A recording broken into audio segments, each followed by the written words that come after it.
As Yusuke and his companions continue to complete quests, the stakes become higher and the truth behind their existence in the game world grows more disturbing. They learn that each quest is tied to a real historical timeline of the fantasy world, and their actions influence not just individuals, but entire civilizations.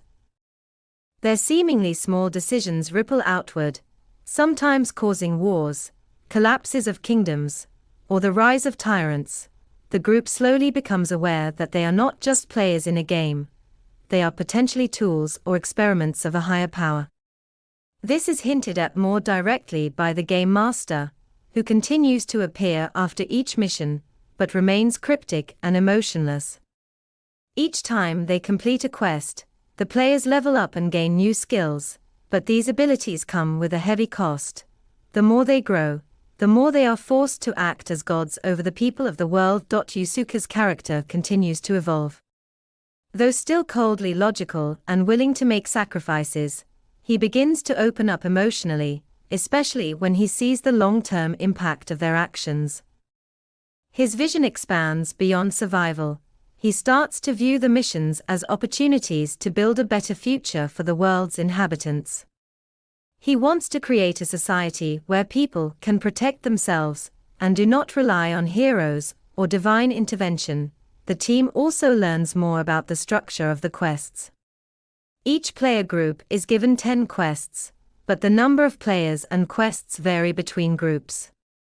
The players realize they are not alone, other groups exist, some of whom see them as rivals or threats. These groups include people from different times and places, suggesting that the game world is a kind of multiverse nexus, drawing players from alternate Earths or timelines. Eventually, the group encounters other player teams, some of whom are willing to collaborate, while others are hostile.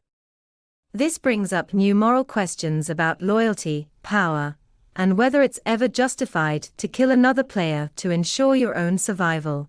The fantasy world itself continues to develop. It is rich with lore, filled with gods, demi-humans, monsters, political factions, and ancient prophecies. Yusuke takes particular interest in helping the demi-human races, who are often oppressed or enslaved by the dominant human empires. His goal becomes more revolutionary. He wants to rewrite the power structures of the world rather than just win the game. Along the way, the team faces deeply emotional trials. They lose allies, see entire villages destroyed due to their missteps, and come face to face with the people they've indirectly hurt. The trauma of these missions begins to scar each of them in different ways. Some grow stronger, others begin to crack under the pressure. The series doesn't shy away from philosophical questions. What is the value of a single life, if saving many requires sacrifice? Are they truly free, or just pawns in someone else's game? Is it better to change a corrupt world or destroy it and start over? By this point in the story, Yusuke is no longer just a loner with a survivalist mindset. He's a strategist, a rebel, and a leader who sees a bigger picture. But his decisions become riskier, more morally gray, and sometimes isolating. Even his allies begin to question how far he's willing to go to achieve what he believes is justice. The journey through the quests becomes not just a fight for survival, but a journey of transformation, for each of the characters, for the fantasy world itself, and possibly for humanity as a whole. As Yusuke and his companion